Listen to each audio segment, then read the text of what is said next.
दिनै गावसोरनि जि फोथायनाय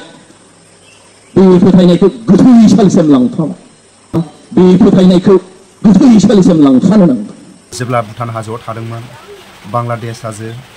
म्यानमार हाजो गुबुन गुबुन हाजो आरो गामियाव थानाय जिउ जारिमिन दिनै फावदुंग्रा माने बुखारबोबाय उग्रपन्थी সংগঠনবিলাকে কৰে প্যারালাল গভর্নমেন্ট চলোৱা মানুহবিলাকে কৰে উগ্ৰপন্থী সংগঠনবিলাকে টেক্স দে তোলে হয় নে নহয় আৰু চৰকাৰৰ সহযোগিতা নাথাকিলে কি কৰিব লাগিব বন্দুক পাৰ্টিয়ে হেতু তুলিব পাৰে दैबाना अखा रे हानाय मा खालामनानै थानो बै समनि गारबोनाय जिउ जारिमिनखौ आंनि चेनेलनि नायगिरि गेदेमा रायजो राजा बे अखा बोथोराव सोरखौ बखिबावनो प्रमद बर'खौ सान हर बेसेबां बखिबावनो साफा सानै गेदेमाफोरखौ बेसेबां बखिबावनो बिनि थाखायनो बे अखा बोथोराव बै समनि गारबोनाय जिउ जारिमिनखौ फोरमायोबा सोरबाया मिनिगोन सोरबाया रागा जोंगोन सोरबाया दुखु मोनगोन अब्लाबो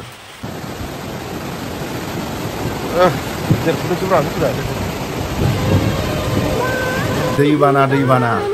अखा रे हानाय न' सिङावनो थानानै बेसेबां बै समनि गारबोनाय जिउ जारिमिनखौ दोरफो बिखायाव गोसोखांदों आंनि चेनेलनि नायगिरि गेदेमा रायजो राजा आंनि चेनेलनि गेजेरजों आङो फोरमायोबा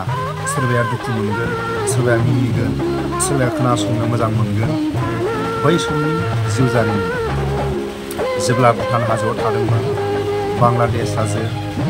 म्यानमार हाजो गुबुन गुबुन हाजो आरो गामियाव थानाय जिउ जारिमिन हाजोआव थानाय समाव दैज्लां बोथोराव गावनि जानाय बयनिबो जानाय गावनि जानायखौ आदार बुथुमनो गोनां जायो बिखुङाव 15 केजिनिफ्राय 50 केजिसिम मालाबा समाव बानो गोनां जायो 15 केजि 20 केजि 25 केजि 30 केजि मिनिमाम 30 आरो 35 केजिया जाखायो अखा बोथोराव गावनि जानाय आदार बोनो गोनां जायो बे समाव नों आंहा मोनथिखायो बे हाजो सायाव हाजोनि लामायाव बिखुङाव थफ्ला लानानै थाबायोबा गालिनानै गोलैयोबा 30 केजि 25 केजि 20 केजि 25 केजि बानाय अजनजों गालिनानै गोलैयोबा मा जायो सोरनिबा आथिङा लोरिबाय सोरबा हान्थु दुलुबाय सोरबा आखाइ दुलुबाय सोरबाया देहानि माबा मोनसे खहा जाबाय बेबायदि बयबो दैज्लां बोथोराव गासैबो नङाबाबो माखासे मानसिया बेबायदि माखासे खुनि मोनबोदों सोरबाया गालिनानै गोलैयाखैबाबो सोरबाया आथिं आखाइ दुलुआखैबाबो बेबायदि दैज्लां बोथोराव खस्थ' मोनबोदों दुलुनाय गालिनाय बेफोर बारहो आरो लेवा दाउखा ओरैबायदि अखा सिया रिस्पन्ड होनो गोनां जायो आरो गामियाव थायोबा फ्राय बाहाग जोंनि मानसियाथ' सोरनिबा न'आव थाखाया आरो सोरबाया न'आव दोनखाया सोरनिबा न'आव हरसे थानो थाखाय आश्रय बिबाबो सोरबाया होला आरो सोरबाया आर्मि पुलिसखौ साननानै थानो आश्रय होला फुटपाथ थोलो सोरनिबा न' उसुङावनो गसंनानै थादो सोरनिबा औवा बागान बारि बागान गय बागानाव गसंनानै था फुटपाथ थोलो साथा लानानै ट्रिपाल लानानै थाम्फै अरजा बेबायदि एक्स एन डि बिनि जायफोर सिनियर जुनियर गामियाव थानाय बेबायदि जिउ जारिमिनाव लोगो मोनबोदों जायफोर एन डि बिजों खाथि सोमोन्दो दं जायफोर सिनियर जुनियर हाग्रा बंग्रा थाबोनाय गामियाव थाबोनाय एन डि बिनि सिनियर जुनियर साबसिन फोरमायनो हागोन आरो बुंनो हागोन आंबो साननैसो एन डि बि आफादाव थानानै लोगो मोनबोदों हाग्रा बंग्रा थानानै गामियाव थानानै आरो लोगोसे गुवाहाटी मिरु जोबथेसालियाव एक्स एन डि बिफ्रा 12 जनल'सै बे 12 जननि बिथोराव गिखांनाय दं जायफोर साननैसोनि उनाव तेजपुर जेल बिसनाथ सारियालि जेलाव लांगोन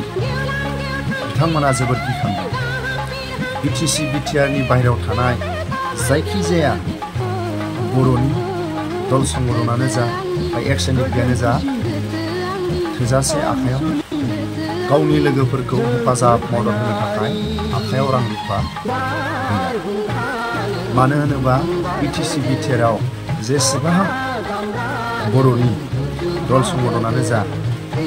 राजखान्थिनि गोहो खिथायाव थानाय गेदेमा दैदेनगिरियानो जा एसएनडिपिआनो जा जायखिजाया सोरबा सासेनाव थाइसेबाबो थाइनैबाबो दङ। बिथांमोना गुवाहाटि मिरु जोबथेसालिनिफ्राय साननैसो सिगां बिटिसि बिटिआरनि गुबुन गुबुन जायगायाव बिथांमोनखौ लांदों। एक्सएनडिपिनि सिनियर जुनियर आरो रायजो राजा न'खरनि मानसिफोरा लैहोर लैहोर बिथांमोनखौ लोगो लाहैदों। जोबोद बाख्नायथाव। बिथांमोना जेल सिङाव खोनानानै जोबोद गोसोआव गोजोननाय मोनदों। साननैसोनि उनाव तेजपुर जेलाव आरो बिसनाथ सारियालि जेलाव लांगोन। बिथांमोना जोबोद गिखांदों। बिटिसि बिटिआरनि बाहेरायाव थानाय जायखिजाया दल संगठननि सोरबा गेदेरमा दैदेनगिरियानो जा सोरबा एक्सएनडिपिआनो जा सोरबा गावनि आंगो लोगोफोरखौ हेफाजाब मदद होनो थाखाय गाव गावनि आखायाव रां रुफा थाया। मानो होनोबा बिटिसि बिटिआरनि बाहेरानि जायखिजाया बर'नि मानसिफोरनि आखायावनो रां रुफाया जोबोद अभाब जायो। बिनि थाखायनो गावनि लोगोखौ हेफाजाब मदद होनो गोसोबाबो आखायाव रां रुफा गैयाबा तेजपुर जेलाव बोरै लोगो हमफैगोन, बिसनाथ सारियालि जेलाव बोरै लोगो हमफैगोन, गाव गावनो सोलिनो जोबोद अभाब। बिटिसि बिटिआरनि बाहेरानि एसएनडिपिआनो जा गुबुन गुबुन दल संगठननि गेदेमा दैदेनगिरियानो जा बिनि थाखायनो जोंनि बर'नि गोहो खिथायाव थानाय बिटिसि बिटिआरनि गोहो खिथायाव थानाय जाय गेदेमाफ्रा गाव गाव फैनो सोलाबाबाबो जाहाथे सोरबा सनितपुर डिस्ट्रिक्टनि गेदेमा दैदेनगिरिफोरखौ दायित्व हरो। बिथांमोना आसा खालामो थानाय जानाय आरो बिथांमोनखौ जाहाथे लांखालि लोगो हमफैनो थाखाय बिथांमोना हास्थायो।